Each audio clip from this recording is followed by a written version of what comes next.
Good evening, everybody. It is 7 o'clock, and I am charged with welcoming everybody tonight.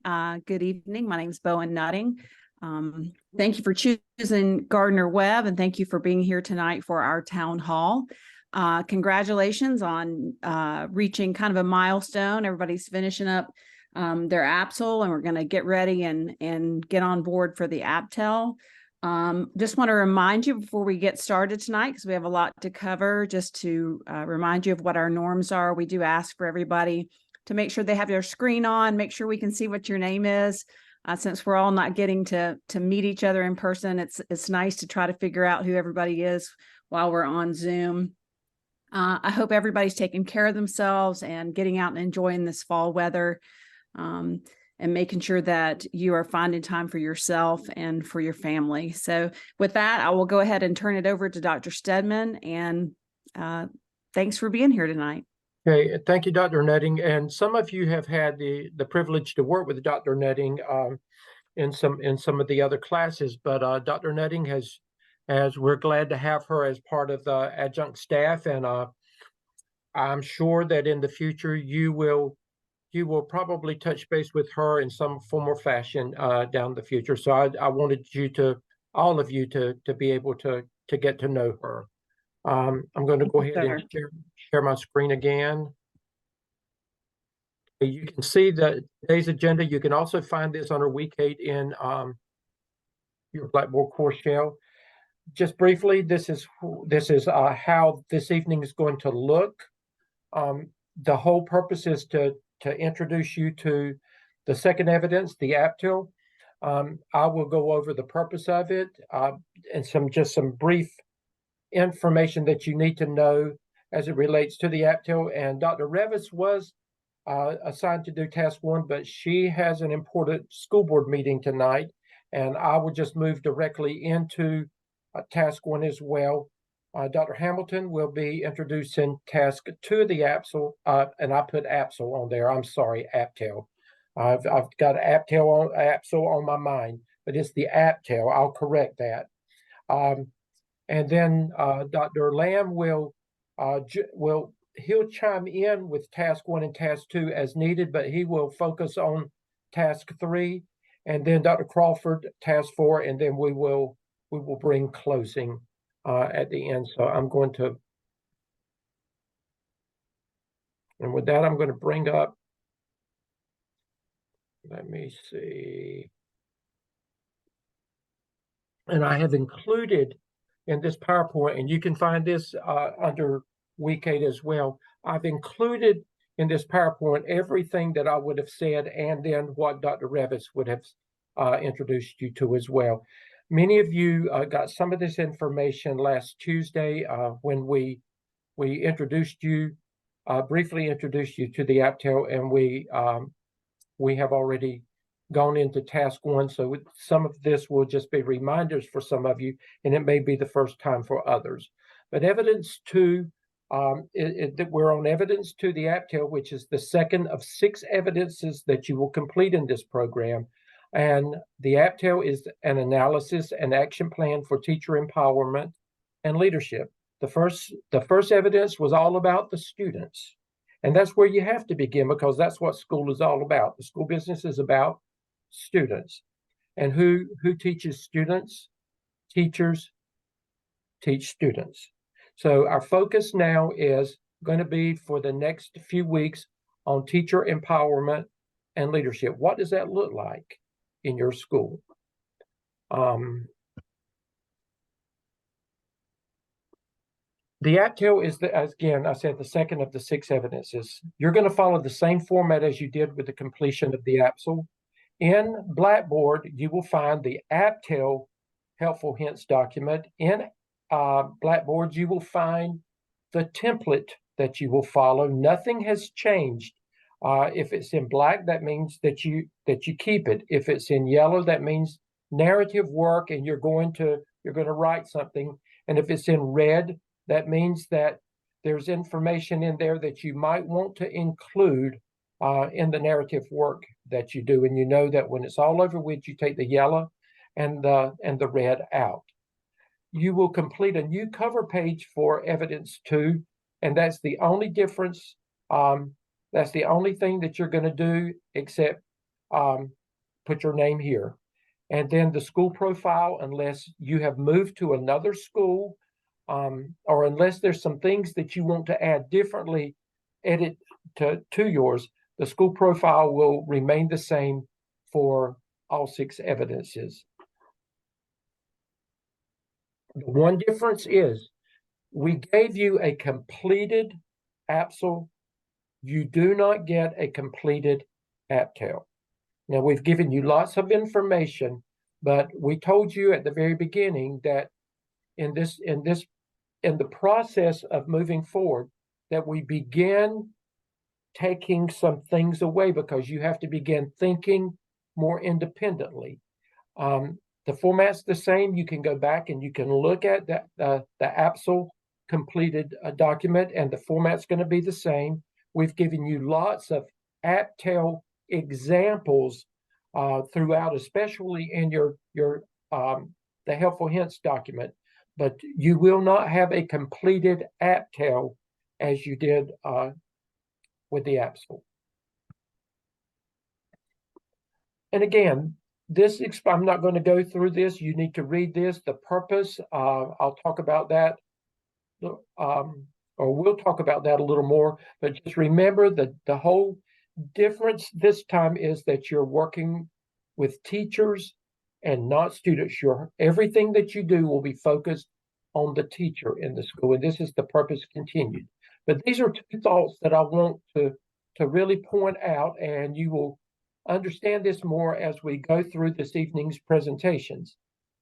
In summary, the AAPTEL has a 2-fold purpose. As you are completing the task of the AAPTEL, and as you are doing your research, as you're going into the classrooms, as you're beginning to look at the teachers, there's 2 things you're going to look at. What does teacher leadership and empowerment look like inside the classroom? And then what does teacher leadership and empowerment look like outside the classroom? Those are the 2 premises. That's the foundation for the work that you're going to be doing with the AAPTEL for the rest of this semester. And with that in mind, let's delve into prompt number 1. And this, I've pulled this from the helpful hints document, and I have broken it down. You're going to conduct, with prompt 1, you're going to conduct a literature review with bibliography reflecting various teacher empowerment and leadership best practices. And again, you see there's 5 topics. Topic number 1, and these are your headings: building efficacy and empowerment among staff. You've already been introduced to this term, efficacy. You're going to take it deeper. What does efficacy look like as you are working with teachers? That's your heading. And the next heading, results-oriented professional development. The 3rd heading, recruitment, placement, and mentoring of school staff. Approaches to, for, and evaluation of school staff. Teacher leadership and decision-making. The main thing that you need to remember with this is not your opinion. We don't want to know what you think.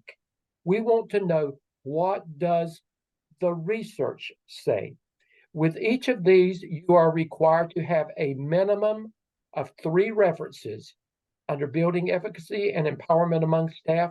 What does the research have to say about? And again, you're thinking as a principal, as a leader of the school. What is my role? Remember, we said that teachers teach students, and basically principals teach teachers, or they work with teachers. Principals are not responsible. They don't teach students. So their responsibility is to make sure that the teachers in that school are prepared to teach the students, so that the academic growth and achievement will come based on the work that they do. Again, there's a minimum of 3 references for each of these areas, which means that you've got a minimum of 15 references. Again, don't forget to use correct APA. Nothing has changed. The same thing that you've done with your research areas in the APTEL is no different with the AAPTEL. So please remember that.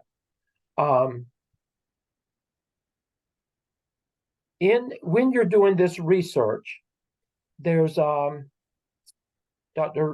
Lamb, and help me remember this. There are seminal researchers that that you need to include in these areas. Linda Darling Hammond for staff development. Todd Whitaker for empowerment as a school-wide leader, and Richard DeFore as empowerment as a classroom leader. That's right. Best practices, high yield strategies. Those are the three that you cannot ignore. And there was another one. Marzano. Robert Marzano. That's high yield strategies. The 4 PLCs, we've already done him. Marzano, right. Excuse me. You're right, Dr. Hamilton. Right. So, well, you can use the 4 again if you need to, in your research, if it qualifies. But Marzano, Linda Darling Hammond, and Whitaker. Those are 3 that we need to see. Those 3, and there's many more out there. So make sure that you include those in your research. Prompt number 2. You're going to create. That means that you're going to make something. You're going to build something. You're going to build a checklist, and you're going to build a teacher survey based on the research that's going to aid you in assessing current best practices in the school clinical setting. And we'll talk more about that. Well, let's look at this. You're going to create these in checklist and survey formats. Your checklist and survey must come from a research and evidence, must be research and evidence based, and should not be candidate made due to validity and reliability concerns. Dr. Lamb is going to provide instructions on what these should look like for the AAPTEL, and he'll be speaking in just a few minutes about this. Dr. Hamilton will talk more about some of this in detail as well. Now, an example of a survey for empowerment as a school leader, and this is research from Todd Whitaker, are these 5 areas right here. Teacher has input on professional development offerings at the school. Teacher plays a role in the development of the school improvement plan. Teacher plays a role in setting school-wide policy. Teacher has input in the development and or management of the school budget. And teacher plays a role in the hiring process for new school teachers. Now, remember at the beginning, I told you there was a twofold purpose for the AAPTEL. We said inside the classroom and outside the classroom. Where would this come? Is this inside the classroom? Shake your head, yes or no. This is what you would do as a leader outside the classroom. Now, you're creating a survey to see what it looks like in your school. Now, some of this, if you do the teacher working conditions survey in North Carolina, then this is embedded in that. And South Carolina is actually a part of your, when you go through the South Carolina Elliott, well, not South Carolina Elliott, but Cognia, when your state evaluation rubric, all of this is embedded in that as well. But these are, you're extracting some key things that are applicable to what teacher leadership should look like outside the classroom. And Dr. Hamilton's going to talk about more about what you're going to do with this. All you're doing in task 1 is you're creating what you're going to get approved and you're going to use when you get to task 2. But this is one that Dr. Lamb will tell you, this is what we highly recommend that you consider when you're creating that task. And I've actually shown you what this could look like. Best practices for teacher empowering leadership. And Dr. Lamb will point this out with Qualtrics. We like simple answers, yes and no. We don't like a middle in the stream, maybe, non-committal. But these are those 5 areas. And Dr. Lamb will talk about how you are going to be able to distribute this in your school to get the responses that you need. But this is what it can look like. The survey will be to determine teacher perception of their empowerment as leaders in the school. This should be completed via Qualtrics, and Dr. Lamb will talk about that. And these are areas where you can pull that information from. And again, you're going to see Todd Whitaker's name mentioned several times. Again, you're going to create the survey in task 1, and you're actually going to use it in task 2. The second thing you're going to do is a checklist. The checklist is going to be to determine teacher leadership in the classroom. As a classroom teacher, what they do as a leader with the students that they serve. This can be in the form of formal observations, walkthroughs. However, you're not going to do formal observations. You will do walkthroughs, 15 minutes minimum. They may call them instructional rounds at your school, or they may be other names. Your principal may not do walkthroughs, but for the purpose of this class and this program, you will get permission to do walkthroughs in your school, and maybe you can get something started that needs to be done anyway if it's not done in your school. Many of you may already have a walkthrough instrument. If your school already or your district already has a walkthrough instrument, that means that it's a reliable instrument. It's validated because your system has approved it. You can use that. However, if you don't have one, we recommend that you consider Marzano's 9 as a checklist. And this is Marzano's 9. And then I have actually put it into a walkthrough checklist so that when you walk around, when you go into a classroom, you look at those 9 areas, and then you assess whether you see it or you don't see it, and it gives you a chance to put notes there. This is very rudimentary. You can create what this checklist looks like based on how you want it to look, but I just gave you something to work with. And then in summary, what are you going to do with task 1? And I'm telling you that task 1, even though you're on fall break next week, or Gardner Webb's on fall break, you just don't have to come to class on Tuesday night. But it doesn't mean that you don't have to work, because at the end of next week, not this week, the AAPTEL task 1 is due for peer and instructor review, and then you will have to begin working with your peer reviews. That will be the next week due as well. But you're going to conduct a literature review with bibliography reflecting various teacher empowerment and leadership best practices, as I've already said. A minimum of 15 references, 3 for each one. Researchers to include for the seminal research include Todd Whitaker, Linda Darling Hammond, and Robert Marzano, and there's many more. You're going to create a checklist. If you have a walkthrough instrument at your school, then you can use that for your walkthrough requirements. If not, use the one we have provided as an example from Marzano's 9. And then you're going to create a survey via Qualtrics and use the recommended format to create your survey. Dr. Lamb, did I leave anything out with that? Again, yeah, I've got a couple things. I'm going to I'm looking for something. I'll pull it up later. Let me be clear in a couple of things here. Let me get back on the main screen here. I have put those names in the chat, so you can check the chat for the folks that we're looking for here. Let me go back to full screen. And they're also on that PowerPoint that's in Blackboard. Oh, yeah. To Dr. Lamb. Yeah, we got them on that, and they're in your template document as well. All right. When we're talking about doing walkthroughs, we're doing walkthroughs to look for best practices going on. That's empowerment as a classroom leader.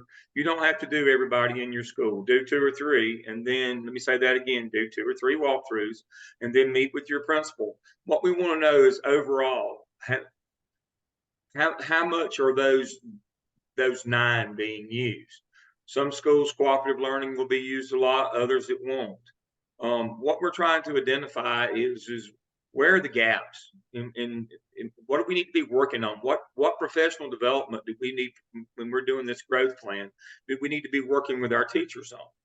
Darling Hammond says you need to do whole group. That's, we do some of that, but more specifically, DeFore says in PLCs, we should be working on these individual best practices like non-linguistic representation, questioning, cluing, those kinds of things is what we work on PLCs once a month or twice a month. So what we're looking for on the walkthroughs is kind of a notion of which of the 9 high yield strategies are being used the most and which are being used the least. And the ones that are going to be used the least, that's what we're going to target in our professional growth plan. When we do our survey for best practice for school-wide leadership, we're going to see how many folks get to be involved in teaching other adults, involved in curriculum, involved in the budget, involved in the school improvement team, involved in hiring. The notion here is this: if a principal wants to build a culture of teaching and learning in their school, they need their best teachers to be their school leaders. Let me say that again. That's a pearl of wisdom there, even if I did say it. If you want to build a culture of teaching and learning in your building, your best classroom teachers, your most empowered classroom leaders have to be the people that are your school-wide leaders. You can't have the people who just roll the ball out, either figuratively or metaphorically. You can't have them being your leadership in your building. Your leadership school-wide needs to be exemplars of best teaching practices, your best teachers. That's how you build a culture of teaching and learning. What do they do at Jones Sausage? They make sausage. What do we do in school? We teach kids. That's our core competency. That's got to be most important every day. Where the notion here is our best teachers are the people who teach other teachers. They're involved with the school improvement team, the school improvement plan. They're involved in curriculum. They're involved in setting the budget so that it aligns with the school improvement plan. You'll learn that next semester with me. Are they involved in hiring other professionals onto the staff? That we want our best teachers because they know what school's about, and they know what help we need, and they can provide that help to us. And so what we find is that schools that offer the best teachers these opportunities are the best schools.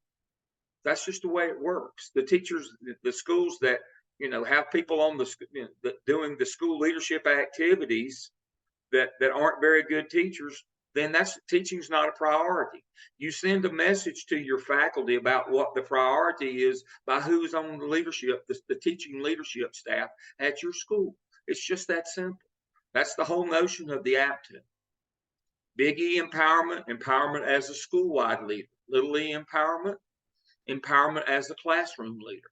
For those of you who know the Big E, Little E reference, might be from Kannapolis, the home of the Earnhardts, Big E and Little E. And oh, by the way, the principal at A.L. Brown, Sarah Newell, is principal of the year in Kannapolis City School. She sat in the same seat that you did not too long ago. Sarah was one of ours. It works. Ask Sarah. She's principal of the year now in Kannapolis because this is the model she learned, and this is the model that she employs at her school. We've got a lot that are doing well, but the notion of how do you create that teaching and learning, a culture of teaching and learning. This is the key. This is the secret. This is the pearl of wisdom here. Now, I will work with you Thursday on how to design and send out your survey for school-wide empowerment. Just use Whitaker's. It's easy. The walkthrough, you can either use our document on Marzano, or if your district has an approved one, do it. But remember, you're only going to do 2 or 3 walkthroughs, and then you're going to talk with your principal about the overall data.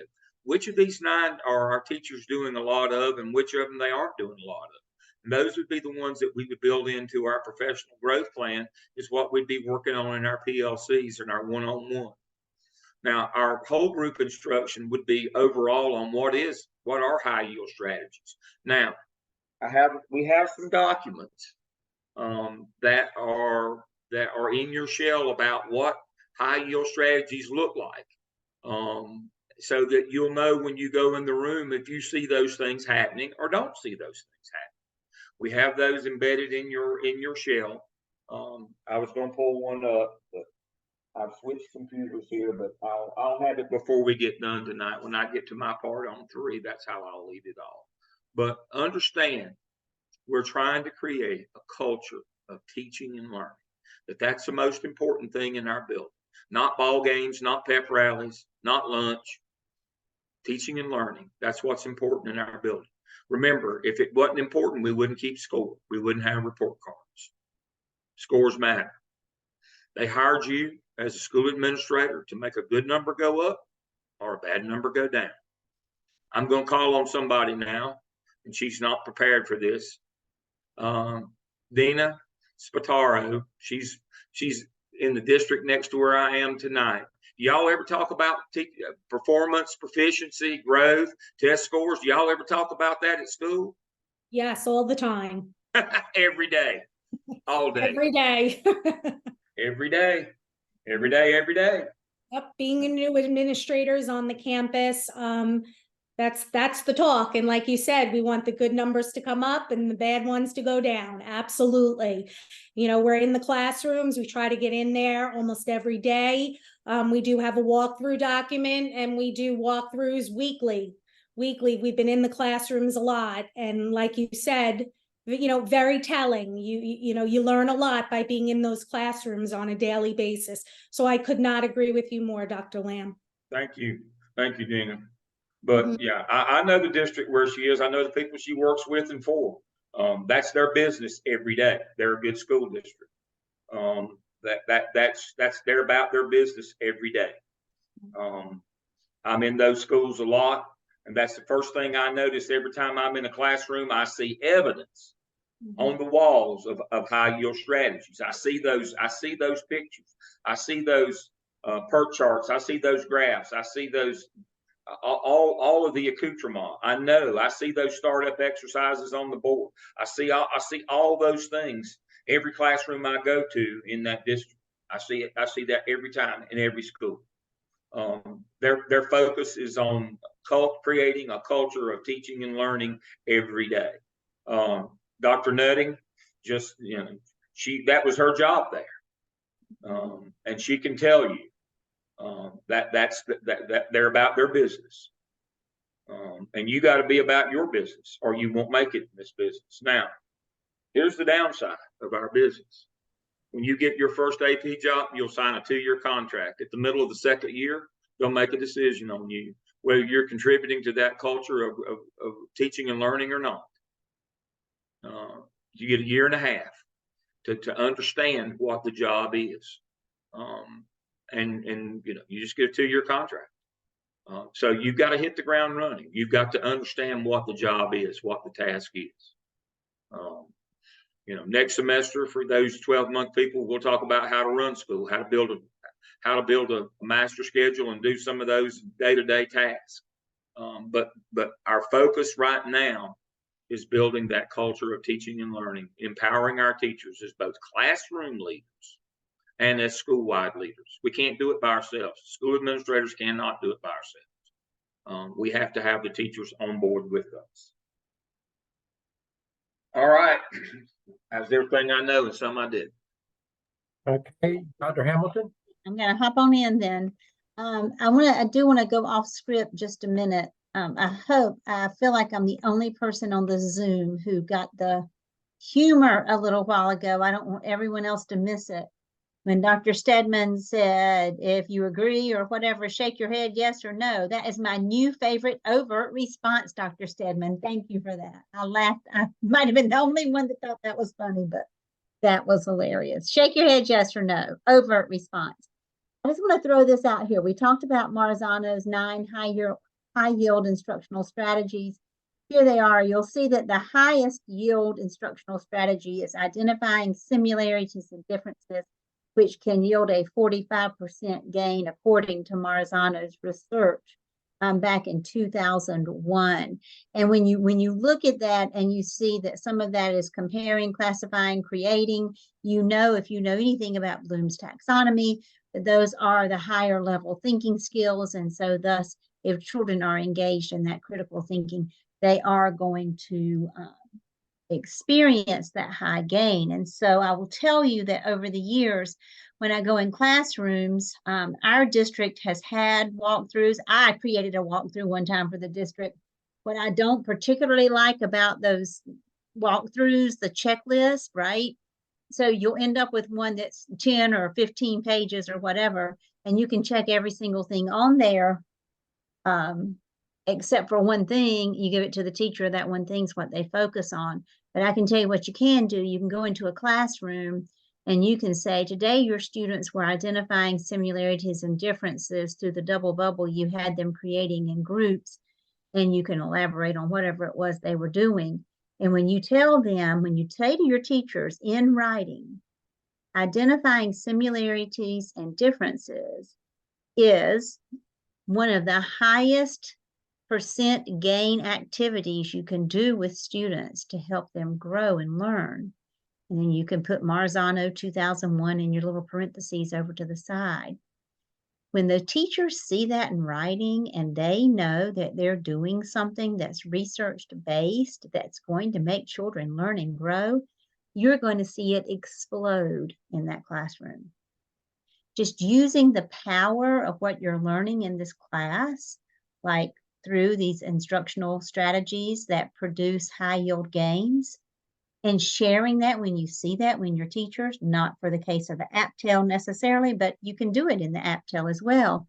But that is going to make them, when they think they're doing something and they're doing something right, and you point that out to them, they're going to hop on that, and you're going to really see them exponentially grow, and that's what you want. So in task 1, Dr. Stedman talked about how you're going to create a checklist and you're going to create a survey, and Dr. Lamb has talked to you about how you're going to use Qualtrics for that survey and everything. So that's what you're going to do in task 1. You're creating these things. If you already have a checklist for your district, keep it. It's fine. Keep it. Do whatever it is you have. If you don't, please use Marzano's. It's a great one. That's all you're going to do in task 1 is create. You're not going to do anything with it in task 1. You're just creating it. You're doing research in task 1, those 5 topics that Dr. Stedman shared with you, and then you're creating your task list and your survey. That's it.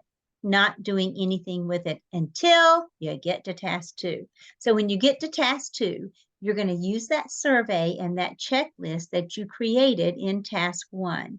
You're going to administer that survey to your staff, a certain number of your staff, however much you decide you're going to send. You're going to do that through Qualtrics. Again, you can't mess that up.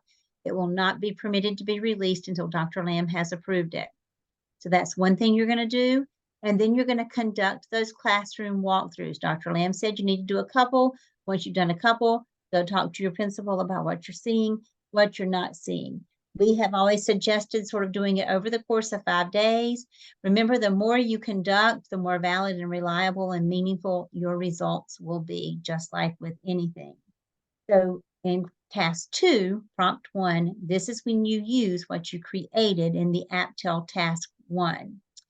So once you have your data from your survey and from your checklist, you're going to meet with your PLC. And once again, you all, you're going to lead your PLC, and you're going to describe that in your AAPTEL, how you led your PLC through a collaborative discussion.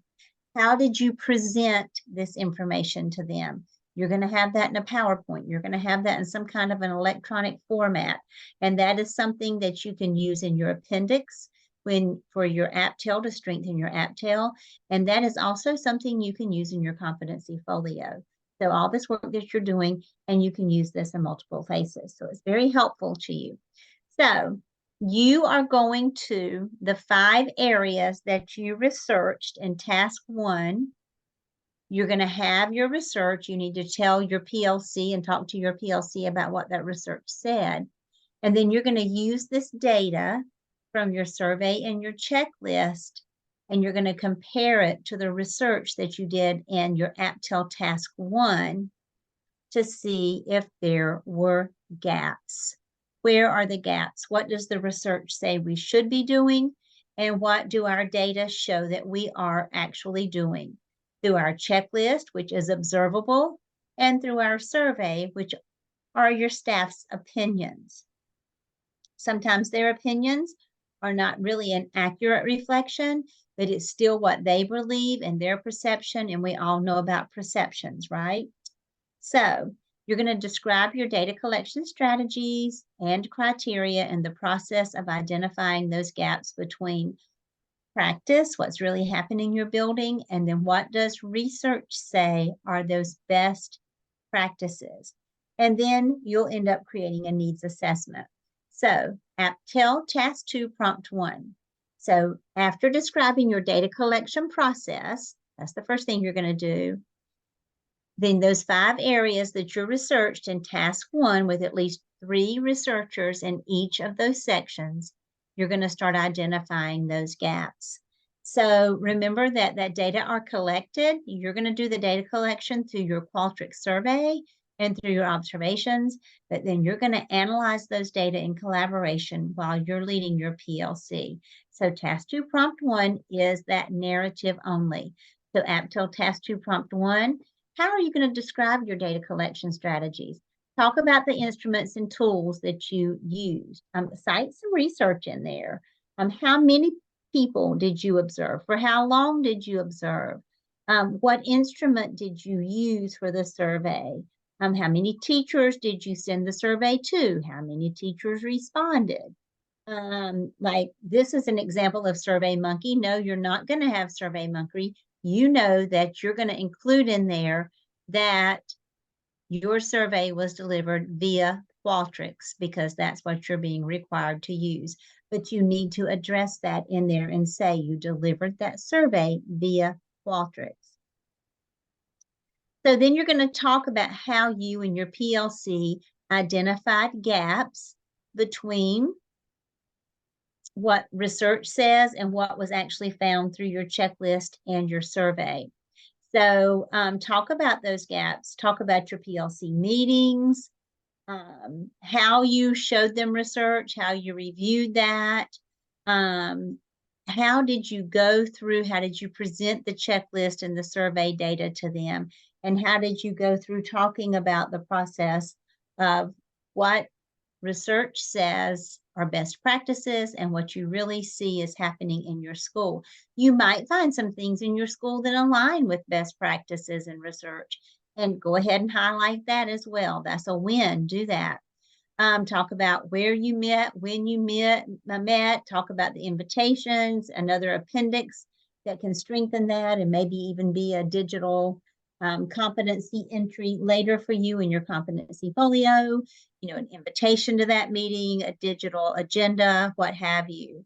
And you're going to also want to include in your appendix your PLC meeting notes and agenda to help strengthen this section. So we want to strengthen and make our sections as strong as we can so that we are doing the best that we can do when Dr. we turn in our Hamilton, work. may I ask you a question?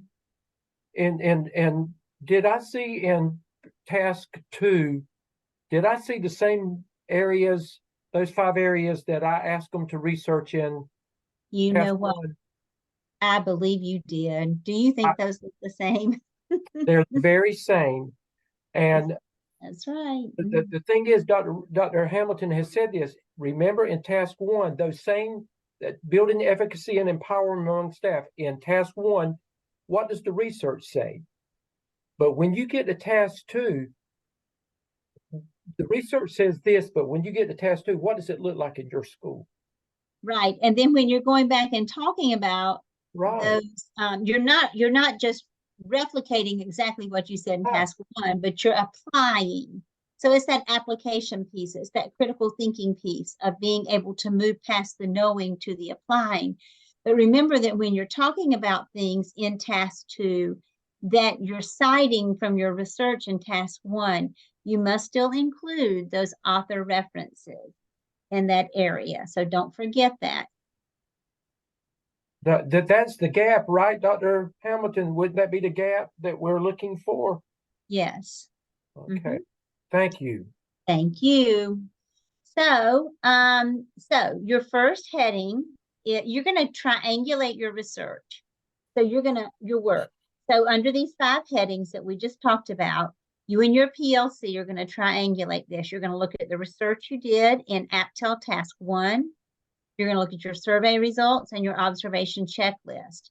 So you want to put all this together. So when you're meeting with your PLC, I strongly suggest that you go to this slide or these slides and you say, okay, when you're talking about how you're going to identify the gaps between what's happening in your building and what research says, go ahead and talk about with your PLC. What does the research say? Okay, let's look at our survey results. What did the teachers self-report? And this is about building efficacy. This first one is, do they feel like they have input in the budget? Do they feel like they have input in hiring? Do they feel like they have input into the curriculum? Are they used as a model classroom? These are all things that you could talk about. And then look at your checklist. So what were the overwhelming majority of items on the checklist observed at a higher rate?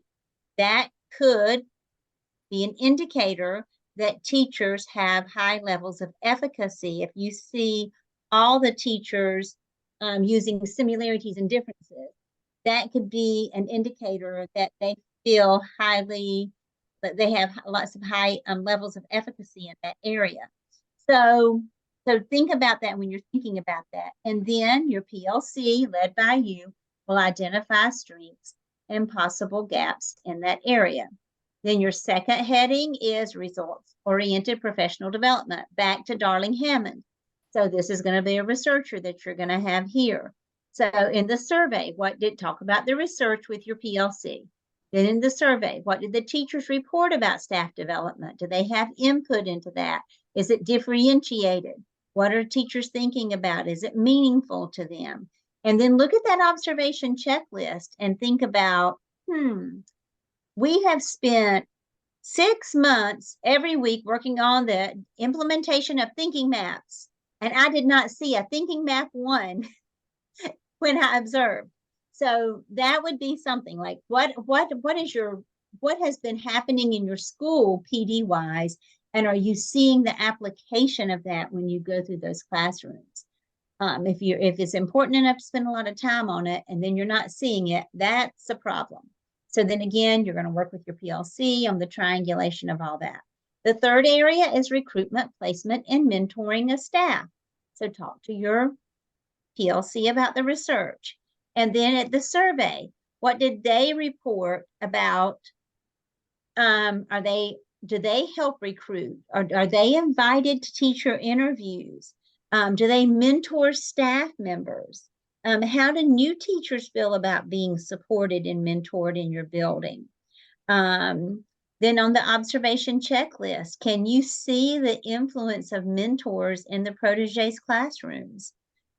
Did you observe those effective teaching practices? Do you feel like does your school use things like guided observations where new folks can go in and sort of learn the way we do things around here by observing others, and then meet with your PLC? So that's 3. And then 4 and 5, approaches to an evaluation of school staff. Again, start with that research. Then what do the teachers feel about that? Do they feel their observations are fair and equitable? And do peers observe one another? And then in your checklist, did you notice improvements in areas where staff had previously been given descriptive feedback for improvement? Your administrator can give you lots of information about that, like where they have tried to provide help for people in a certain area, and then see if they're applying that and doing better in that area. And then the last area that you research in task 1 and work on in task 2 is that teacher leadership and decision making. So again, you're going to talk about the research, and then from the survey, what do they report regarding opportunities to participate in leadership and decision making? And then did you observe teachers taking leadership on your checklist when you walked around? Are they making decisions that are leadership kinds of decisions in the classroom, and maybe even throughout the school that you can observe as well. So then again, work with your PLC there in that area. And so that's what you're going to do in task 2, prompt 1. And again, task 2, prompt 1 is that narrative. And then at the very end of task 2, prompt 1, we ask that you have a little section that synthesizes what you and the PLC discovered, and a little just statement like, what's the biggest gap we identified between research and practice? What was that biggest gap that we identified? Because we've done all this data analysis now, and we've talked and we've analyzed and we've assessed, and where do we think that our biggest gap lies? So just at the end of task 2, prompt 1, just sum that section up by saying, after all that work, we find that our greatest gap is between research and practice is whatever it is. So you do have your helpful hints document. Don't forget, your PLC, your administrator can help your PLC with the analysis because they have sometimes a wider view of what's going on. But remembering that you are looking for that gap between research and what is really happening, or the teacher perception through the survey of what is happening. And so at that end there, you're going to want to explicitly state that gap. And then just like you experienced in the AAPTEL, the AAPTEL task 2, prompt 2 is going to be graphs, charts, etc., that will be labeled as figures and labeled in APA 7th edition for that. So in prompt 2, you're going to have these figures with some narrative, of course. But here's an example of a student who used Marzano's 9 high-yield strategies as a checklist. And this was a 5th grade whole group reading group. And they just had them listed there. And they said, yes, we observed it. No, we didn't observe it. And then they had a little section over here that they took notes while they were observing. And this student had 5 or 6 of these where they had observed teachers, and they just went through. And you don't have to give the teacher the checklist. You could just, leave the teacher a nice little note about, boy, you identified similarities and differences, and talk about that and make the teacher feel great, and you can roll on with that. And then remember that you have your little note under every figure. So that was just one example of this is an example of before we started using Qualtrics, the pie chart that was used to show survey results. You'll get something very similar to this through Qualtrics that you can use. And then this was a good thing at the very end.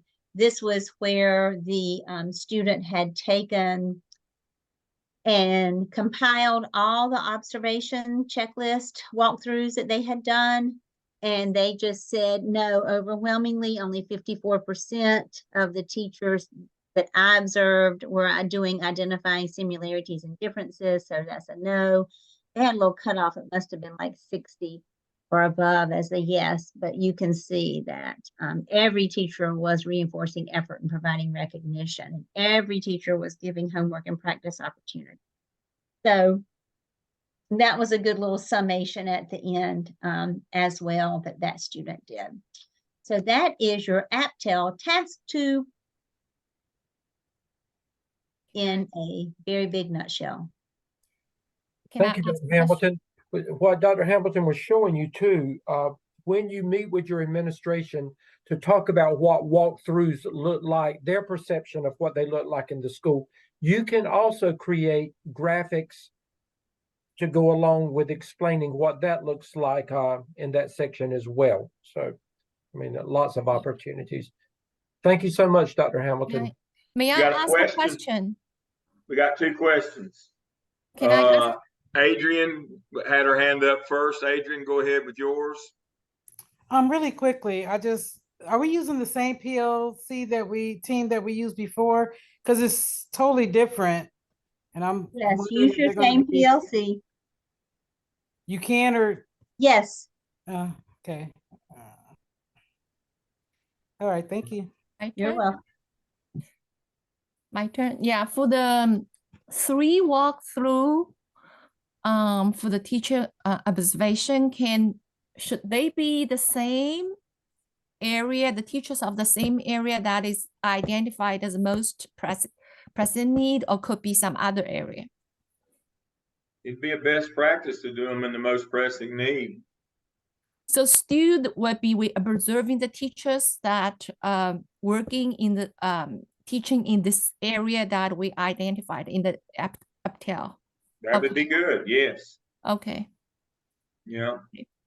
Thank you. But it wouldn't be very good if your most pressing need was English language arts and you went down to the gym and watched them play ball every day. Okay. That would be what I would do. But if you want to actually improve instruction, it would be that would be I'm not being facetious. That's a really good idea. That's a good point to bring up. Mhm. That you might want to look at your most pressing need and try to do the walkthroughs with those. That's a good idea. Mhm. We're starting to link theory and practice together. That shows a link from theory to practice. That's a good idea. And I just want to bring this up because I'm from South Carolina. I have been trained for 4.0. I'm not sure you're familiar with that. It is South Carolina UR, and it has a very, very specific, rubric for the standards, including instruction. It's very specific. Even just for the instruction has like 12 domain. So I would be using that because I'm also getting a certificate. If I were not so busy with the course we already did, but I will probably get that this week. So I'm going to using that. I just hope I'm not going to, because also my school is elementary school. Some of the strategy you mentioned in Mazzano is not so applicable. So I'm in the Dr.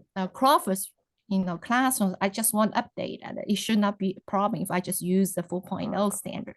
Yeah, you can use those. That's what we're talking about. Use the one your district has adopted. One of my doctoral students, Melissa Pollard, we're using that in her dissertation.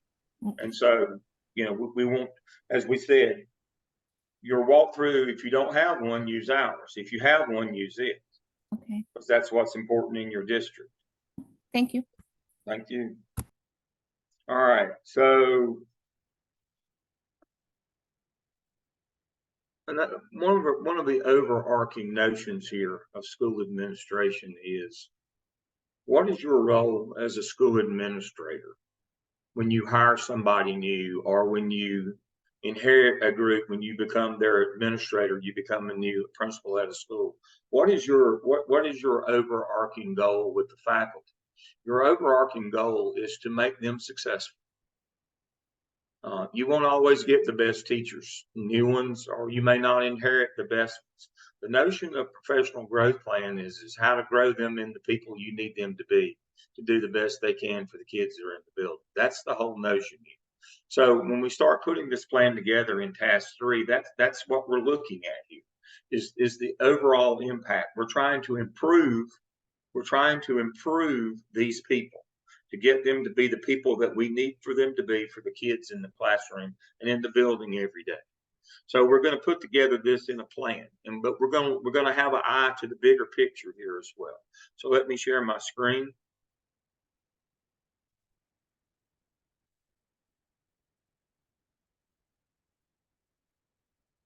So our growth plan will be presented to the school administration. This is in task 3. And the school improvement team at the principal's discretion. Now, if they don't let you, that's okay, but still you need to do a presentation. And your presentation will include a visual, a report of best practices, a visual checklist, gap analysis, and the growth plan. You can record this. You can do it yourself, or if you get to present it, it'd be nice you record it. But when we start this plan, we write a narrative first before we actually do the graphic organizer. And so here are the headings for that plan. As I said, we start with a more global view of the building, in terms of, we're trying to create a vision for a positive school environment, that culture of teaching and learning. Documentation to support the identified needs. We know what our most pressing goals, our most pressing needs are. a list of strategic indicators of success, specific short and long-term goals and objectives, activities to address identified goals and objectives, a plan to communicate progress with vital stakeholders, specific timeline of activities. These are all narrative, plan for stakeholder involvement and buy-in, specific roles and responsibilities for this action plan, informative formative and summative assessment criteria. And here's how you write those. This is your helpful hints document for the AAPTEL. And it gives an example of what we would be expected to present in the narrative for each of these. This document is in your shell. So if you want to know what those things mean, but again, we need to make sure you understand why you're doing what you're doing. The greater good is you're trying to improve teachers. You're trying to create a culture of teaching and learning, a bigger impact kind of thing. And then you're going to do your graphic organizer. That's going to look like this. Again, it's going to be specific activity, timeline, persons responsible, resources needed. That's both human resources and money, fiscal. Formative assessment, summative assessment, the goal where we want to get in eventually, but then our short-term indicator of success. And so I want to go over those things again, and I want to get Dr. Hamilton to help me. Dr. Hamilton, remind me, when you did your presentation, you said if you've been working on something for a month or two and you named the specific, when you go into the classroom, you expect to see it. What was that you said that if you've been working on it for a couple of months, you'd expect to see? What particular instructional methodology or strategy was that? I said thinking maps was what I Yep. said. Yep. Or similarities and differences, if you Yep. want to say that, because you Yep. would do that with a double bubble Yep. in thinking maps. Yep.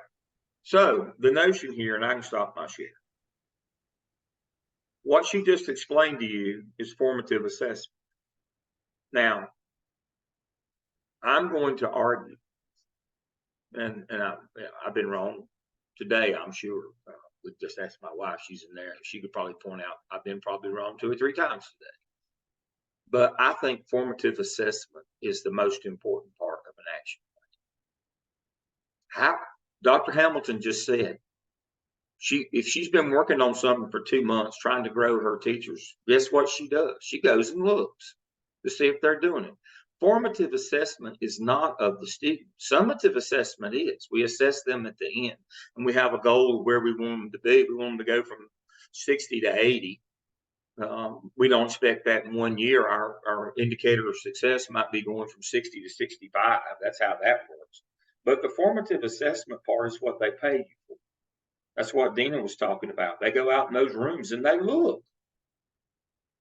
They go and look. That's formative assessment. You've got to build that into any plan. You can't just say, well, we had staff development or we had PLCs and we told them to do this. And then we're surprised that they didn't. Did you go and look to see if they were doing it or not? You've got to build that formative assessment. A formative assessment is a fidelity check. It's of the adults. Are they doing what you want them to do? That's the heart of any action plan. You cannot expect it to happen if you don't go supervise it and make sure it happens. So you got to build that in. Anytime you have a specific activity, you figure out who's going to do it. We got the money, we got the people. The next thing is how are we going to make sure it's happening? The best laid plans of mice and men. If we don't go check on it, it won't happen. Kurt Lewin said people have an aversion to change. He actually has a change model. You have to unfreeze, change, and then refreeze. But to unfreeze, we got to go to those classrooms and make sure that, if they're doing something they shouldn't be doing, that's taking up all their time, they got to quit that and start doing what we want them to do. They'll find a way to fill up their time, and they'll do things that are comfortable and easy and familiar for them. If we want them to change to the new and better stuff, we have to go and supervise them. And then we have to point that out when we have those critical conversations, when we have those walkthrough debriefs or those post-observation conferences, we have to point out, I saw this, I didn't see that. That's that formative assessment piece. How are you going to formatively assess that they're doing the things that you want and need for them to do? I could be graphic and say something like, it's just like when you're trying to determine what gender or puppies are. You just have to lift their tail and look. Well, that's kind of what you have to do with teachers. You have to go and look. If you don't go and look, if you don't have an assessment built in, a formative assessment, you're just guessing. That won't work out too well for you. You will not get the results that you want. So you can be as graphic as me, or you can put it in some better way. But the whole notion here is, you might remember that you got to go look. And so You have when to we keep on looking. You can't yes, look once or twice. yeah, it's Because an they'll get a ongoing. grand idea that they think's better, but Yeah. it's not. So the formative assessment is not a one and done. It is, what are we going to do on a regular basis? And that's what you should tell us in your formative assessment plan. How often, how much, how you're going to do this on a regular basis. That you're not just going to go look one time and then it be done. If you don't do it on a regular basis, Kurt Lewin says it won't refreeze. It won't happen. And so, that's the notion here. In 3, you write the narrative for each of those sections, and then you create that action plan in that graphic organizer, paying careful attention more than any other action plan that you do for us. This one has got to have the most important piece of this one is that formative assessment piece, getting out in the rooms, supporting those teachers, making sure that they're doing the things you need for them to do. That's got to be the tightest part of this plan. Is how we're going to assess, make sure it's happening all the time. Your job when you hire somebody or when you assume somebody, you inherit them as a principal, is to make them successful. That's your job. The only way to do that is get out and get that support to them that they need and know what they're doing in those rooms. They won't come to you great. You won't inherit them great. Your job is to make them great. Get the ones that you need for them to be. You can't stand around and wait for the great ones to come along anymore. There's not that many teacher candidates coming along. I've told the story 1,000 times and I'll tell it again. I hired a man one time and I was so desperate for teachers. The only thing I asked him is if he wore a chicken suit or not. When he said he didn't wear a chicken suit, I hired him. We're about back to that point again. That's when I had 37 vacancies and I was out flagging down cars on Central Avenue over near Eastland Mall. Can you teach school? That's how desperate I was. We're about back to that point again, folks. And so you may not get the best folks. Sometimes we're just hoping to have any folks, but you got to grow them. Just because you can't find good people doesn't mean that we don't keep scoring it. You got to grow them into the people that you need for them to be. All right, so we're up to task 4. Who's covering task 4? Crawford.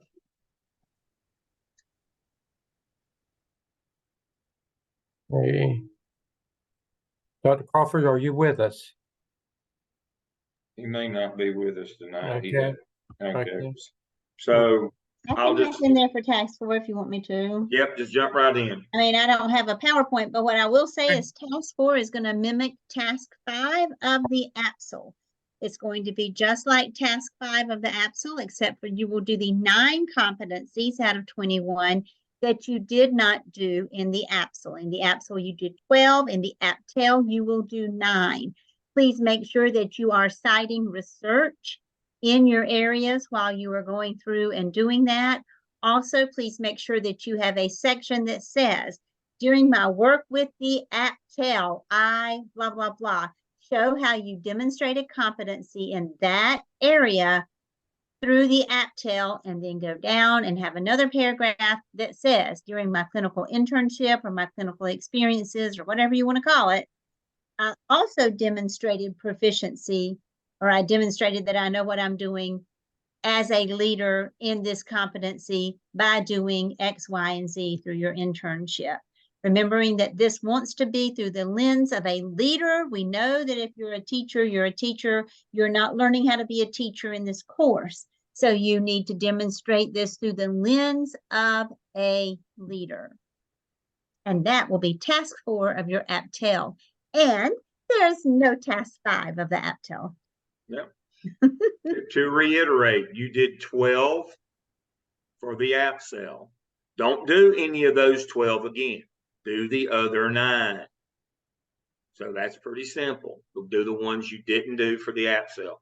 Dr. Hamilton, you've got a question here, and I can't think of anybody better to answer this question. Dr. Hamilton said, when you note seeing a high yield strategy and provide feedback to teachers, that's powerful.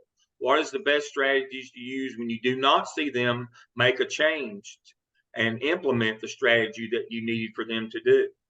Gosh, How do you conduct that that? is such a great question. You know what? It sort of sometimes will depend on the person, and sometimes it just takes going back. One of the strongest things I can tell you is to keep on going into their room at least twice a day. And I do that to everybody, so you know, nobody feels picked on about that. But every time you do see it, you encourage them. And I think anytime you encourage them to do that, but when it really is a bad situation and they just absolutely will not.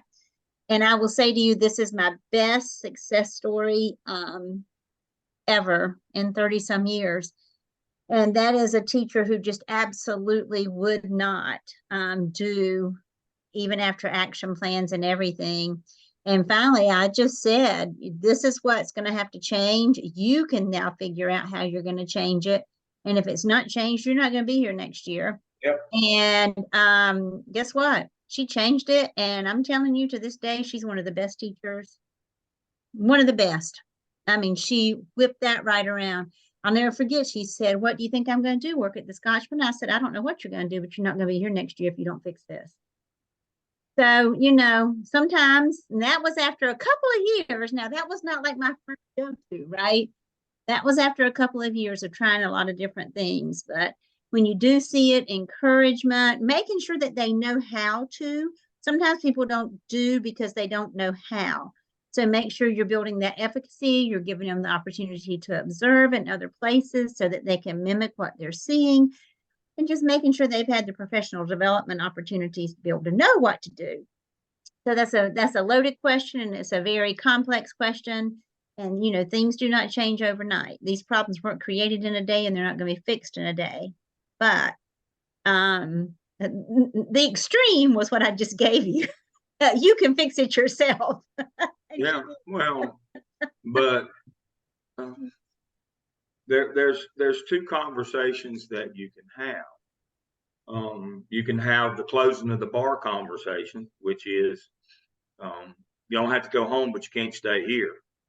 You can have that conversation, that critical conversation, or you can have the one which is, you know, I was pulling out my Bible at the time. You can have the, you know, the Luke 14:5 conversation, which is if your ox is in the ditch on Sunday, it's okay to miss church to go get your ox out of the ditch. But if your ox is in the ditch every Sunday, you need a new ox. That's the new ox conversation. And sometimes you have to have that conversation with people that I can't live with this anymore. You know, Dr. Hamilton said that she told her to figure it out, and she did. But at some point, we just can't continue with people. You know, you can either put it in terms of, you know, can't stay here, get mine to go home, you can't stay here, or you can, you know, have the new ox conversation. Now, I'm real quick to the new ox conversation myself, faster than I should be. I get that, but you know, age has its privileges. I don't have time. I'm a short timer. I don't have time to fool with people who don't do the right thing for kids. You know, that's the notion here is if we've worked with you, if we've action planned you, if we've professionally developed you, and you still choose not to, then it's time for a new ox. And you have to have that critical conversation with people. You know, you don't have to say Luke 14, you know, chapter 14, verse 5, because that's probably not appropriate in public schools nowadays. But you can have that new ox conversation. Everybody understands that. Yeah. And that's what you have to do is we can't have you not doing a good job in the building. We, you know, we're going to grow you. Maybe you weren't very good when we got you, but if you'll work with us, we'll get you to where you need to be, where you can get the kids where they need to be. And that's the notion. We've covered the 4 tasks tonight. Point of privilege here before we go any further. I've got 2 things before we get to the close. Let me share my screen. I want to talk about task stream. Let me close some of this stuff. When you go into task stream, you sign in. Please remember, when you get signed into task stream, that your semester internship logs do not go in your DRF, they go in your folio. Let me say that again. I've had about 20 so far. So when you open your competency folio up here at the top, as soon as you go in, where it says internship logs down here, you upload your semester logs here and you request comments from your coach. I've had 20 at least who have put them in their DRF and submitted them. That's at the end of your program for final state evaluation of them. Do not put them in there now. I keep sending them back. Put them in your semester logs until you get to the very last week of your program. We have you upload them. A week before graduation, you will put them all here in your DRF portfolio. Let me go to that for you. Let me go to DRF portfolio. I'll do a view that looks like yours.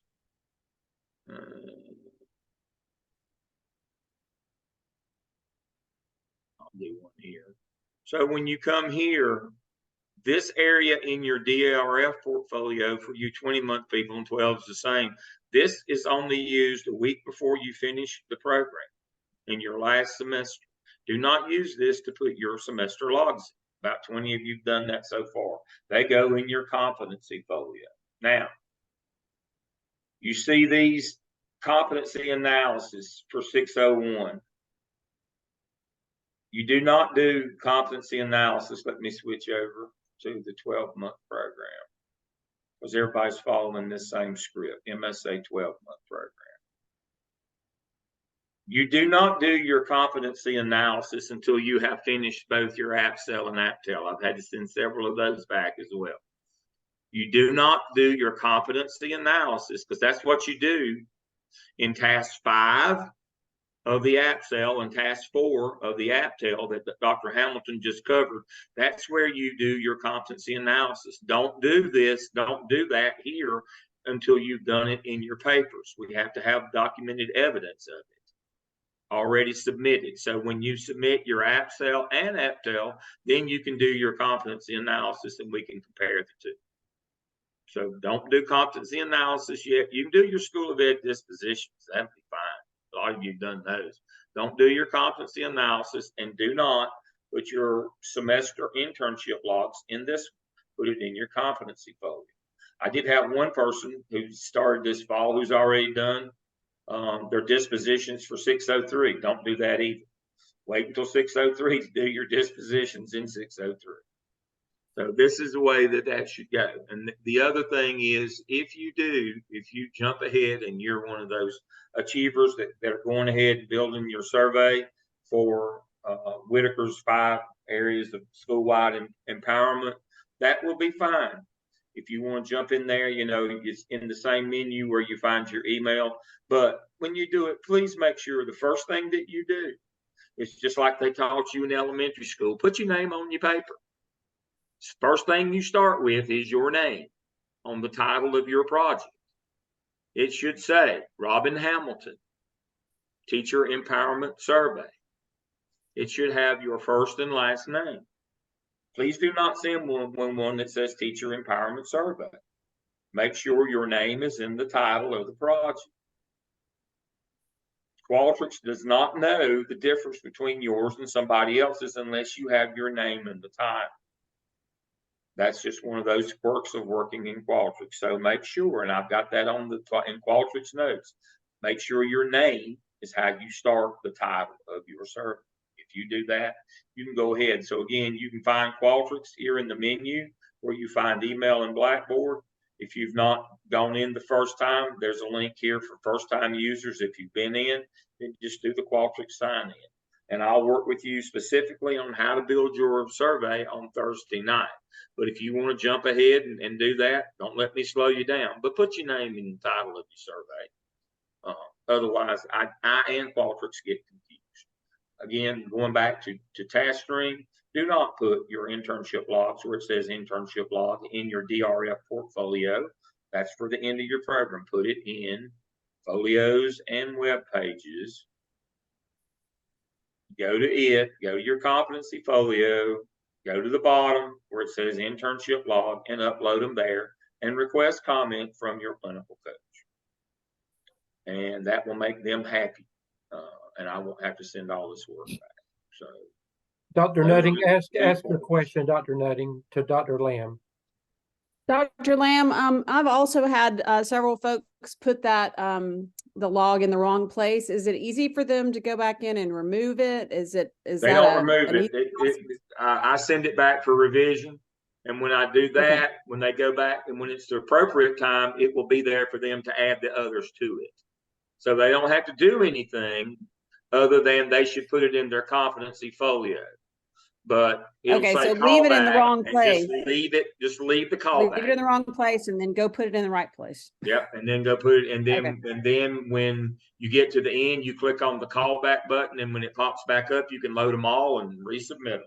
So there's nothing Perfect. to do other than put them in the right place right now. Okay, awesome. Thank That's it. That's how it works. But it won't let you take stuff out. Yeah, And I have in their competency folio, if they don't request comments from their clinical coach too, we can't see it. So That we is don't correct. know there. So you have to request comments. So please, just from your clinical coach too, though, because if I get comments from folks that I'm not their clinical coach too, I have to go in and make a comment in every single one of them to clear it out Right.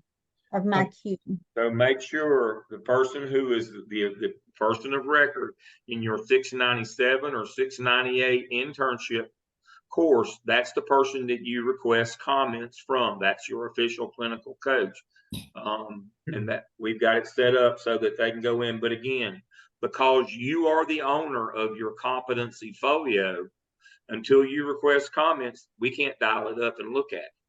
Right. We can look at your DRF anytime because I'm the owner of it, but you are the owner, and then the state will eventually be the owner of it. But your competency folio, you own it so that you can build it, share it, you can work it, and you can get credit for your teaching and learning competencies. It is yours. That's why we have you build it. But in order for us to be able to see it, you must request comments from that coach for them to go in and check that off and look and see what you've done. And they'll help you with your individual competencies as you start putting them in there. And Daniel, yes, if it's in there, you don't take anything out. You just add what you need Just to add. add. Yeah, You just add right at the bottom of it. Don't take any of the text out. No, so what he's asking is, and I'll share my screen right quick on that, is when you go to your competency folio. Let me go back to it right quick. When you sign in and go to your competency folio, I've got some text already in them that tells you, that gives you some instructions. So let's go to one.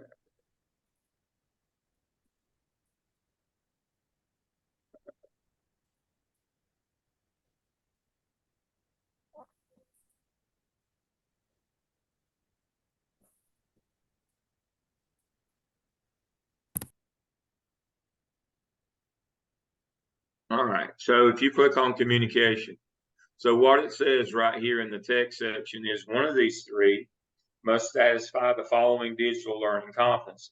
Do not take that out. And it tells you communication, we need three. AAPTEL, SOP, and open. We need artifacts from those three. So when you hit text and image, what I've already said stays there. Leave it, just come down below it and start typing what the directions that you want to tell us what you're uploading, just put it down below it. Pretty simple. Leave what we've got, because when these things get state reviewed, they want to know where those digital teaching and learning. And if you download this thing and use it to send to DPI or to your district for your digital teaching and learning competency renewal credits, they'll want to see specifically which of these address the 18 digital teaching and learning competencies. And so make sure you leave that text in there and just add yours right below it, so it'll let you be quick. Can I ask a question here? Yep. Yeah, when we, we wrote all those 12 competency in the AAPTEL task 5. So when we write the narrative here, can we use that, or we have to rewrite? Not for an artifact. You can use it for competency analysis. Artifacts, you can use it for your artifacts, but that is not the artifact. You can set up the artifact by using that narrative. That's a great question. But that narrative will not satisfy what we need in the competency folio. We want the actual artifact that shows you did what you said you did. So you could copy and paste that right here and say, this is what I did, and then attach the artifact. Okay. But don't get into thinking that you can argue for competency in your competency folio. You argue for competency in your competency analysis. In the folio, if we had to choose between the two, we want to see the artifact. We want to see what you did. Okay. So we don't want to tell us again. We can read that part in your competency analysis. Okay. So this in the competency folio, the narrative is focused on the artifacts. On the artifact. Yeah, rather than You're analysis. explaining the artifact. You're giving us some context. If we see you standing up in front of a group of adults on communication, you would tell us, here I am leading this PLC, and we're doing the data dive for the AAPTEL. So that means we have to rewrite a lot of this. No, there's no rewrite. There's, again, no rewrite. You don't, the narrative is not required here. Okay. Let me say that again. The narrative, they don't link. They're not the same thing. Competency analysis is not competency folio. Competency analysis is a separate thing. When you come here, you just tell us, this is a picture of me doing this, that, or the other. You don't argue for competency here. Just present the facts. That's right. This is just the facts, ma'am, like in Dragnet. You're not old enough to get that reference, but trust me, it's a really good reference. Okay, thank you. Again, you don't argue for competency in competency folio and artifacts. You either have your artifacts or you don't. It goes back to the way that you're being trained. When you do your evaluation as a school administrator in North or South Carolina, you write an evidence, you'll tell them what you do, but then you have to produce your artifacts. There's no narrative that goes with them. Either you create the school improvement plan or you didn't. If you did, show it to us. You created the school budget or you didn't, show it to us. That's what we're talking about. We're teaching you the difference between an evidence where you write a narrative and an artifact where you present a thing that is the byproduct of the work that you did. If you did the work, you'll have these byproducts. If you led that PLC, you'll have an agenda, you'll have minutes, you'll have a picture of you standing up pointing to a whiteboard. Those are artifacts. Who is Gardner Web Manager? That would be me. When you got request comments, that would be me, but don't request them from me. Request them from the person that is your 697 or 698. So would be either Dr. Stedman, Dr. Revis, Dr. Hamilton, Dr. Nutting, or Dr. Crawford, according to which sections they're coaching, not their class section, their coaching sections, the 697 or 698 section. So if you're in Dr. Stedman's C2, you would request comments from Dr. Revis. If you're in Dr. Hamilton's O section, you would request from Dr. Nutting. If you're in Dr. Crawford's C8 section, you would request from Dr. Hamilton. So if you're in Dr. Revis's, you would request from Dr. Stedman. If you're in his class, her class, you'd request from him. So make sure that you know, just simply go. If you don't know, let me share my screen. When you go to Blackboard, you'll have 2 courses. You'll only have 2 now. You won't be like me and have a million. You'll just have 2. You can do it. Come on. There we go. See, under my courses, see, under my courses, you'll have 2. One of them will be 601, and then you will have a companion 698. you'll just have two, a 601 and a 697 or 8. Let me go here and show you that more specifically. Yeah. And Dr. Lamb, while you're pulling that up, a minimum of 1 artifact is all you have to have for each competency. So the folks who are with us tonight are in 601 C2, 4, 6, or 8, or 6010. And so the companions to those are 697 30. That is the companion to O with Dr. Hamilton. That's hers. The 698. Let me move this out of the way. Go to the next page. C12. Okay, right here. 698 C2. That's a companion to 601 C2. That'd be Dr. Revis. Dr. Stedman teaches that class. The companion to 601 C4 is 698 C4. It's taught by Dr. Revis. That's Dr. Stedman. You'd request comments from him. 601 C6 class. The companion is 698 C6. Dr. Stedman teaches that class. You request comments from Dr. Revis. That's the way that works. So make sure that you look at your companion course, your 697 or 698. That's the person that you request comments from. Yep, right here, 697. That's a companion to Dr. Hamilton's 601. And so I don't know if y'all have figured out the numbering yet. 12-month people, y'all are all even number. C2, C4, C6 through C8. 20-month people, because y'all are all 0, 1, 3, 5, and your internship will be 697 each semester, and theirs will be 698, 12-month program. Not important for you to know that, but it's just important to know that 697 or 698 is your internship. That's the person that their name is right there. That's the person you request comments from. And if you request them from me, I'll go in and comment on them. But make sure your coach sees them. It's more important that they see them than I do. I mean, I don't have anything else to do. I don't mind looking at them. I'll go in and look at them anyway. You don't have to request comments from me. I have the double secret password. I get to see behind the curtain on everything.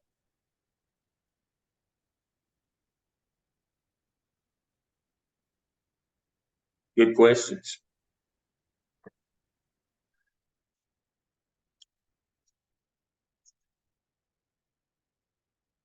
I thought we'd see more smiles in this group tonight. You've made it halfway through. Why are you not happy?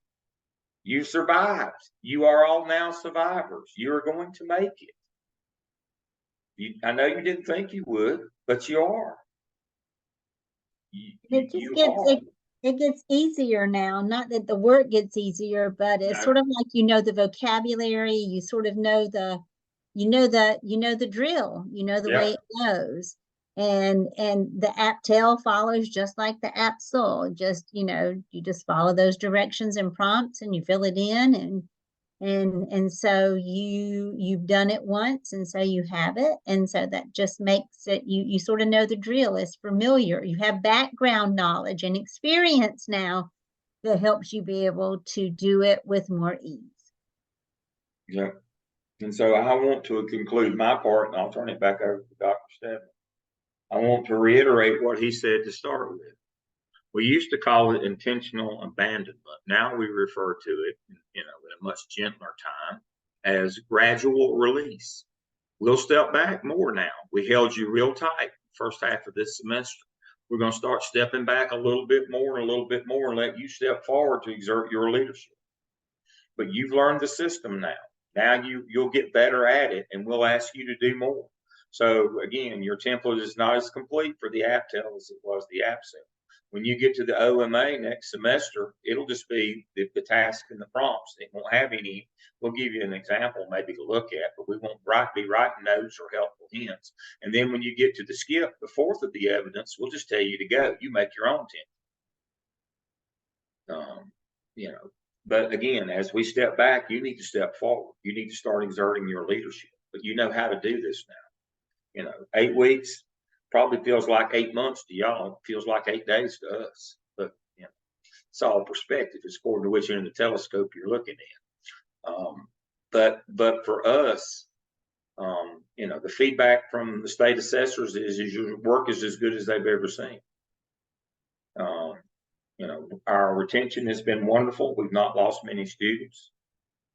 Your work has been great. Dr. Meisenheimer sent us an email over the weekend bragging on how good your work was. Let me pull that up. That's how I want to end my part tonight. I tell so many things. I'm not sure everybody believes me all the time. That's probably not a bad idea.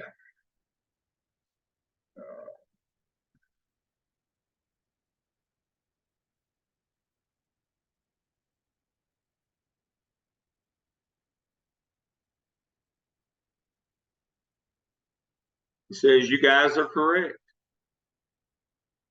This group being so strong, she's impressed. They can write, they can follow instruction. I actually seem to know something about education. My hope has been renewed. That's from your state assessor. I didn't make that up. So, you're doing better than you think you are. You're not struggling as bad as you think you are. It's going well. It's always this way, especially this time of year. At least you're not starting in spring where you're hitting the doldrums of winter about right now. We're starting when you go to work and dark when you come home. At least it's still daylight out and still relatively warm. And so, everybody's not in the grips of depression yet. So you just think it's bad. But as Dr. Hamilton said, you've now learned how to take the test. It's just like no test prep for kids. Now that you know how to take the test, that won't be a limiting factor. It'll just be what you know now. Not knowing how to take the test would be a problem. So you're doing really well. We're very pleased with you. I'll be back online with you Thursday night to talk about Qualtrics and getting your surveys ready. We do want to use the reason why we use Qualtrics is it allows us to validate surveys. We know these are valid already, but we want to get you in the habit of using this. It's a wonderful research tool. It does wonderful analytics. And so when you come back with us in the doctoral program, and about half of you will, when you come back in one of the doctoral programs, we have 3. When you come back with us, you will be that far ahead because that's required use. When you come back, you already know how to do APA 7th. You already know how to cite your reference, do hanging and indents. You know how to do all those kinds of things.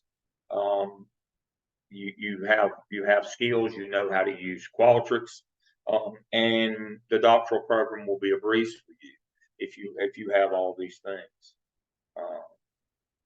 And so we're preparing you for the world of work, and we're preparing you for the world of higher education because many of you aspire beyond the role of the principal, and that's wonderful. We need for you to,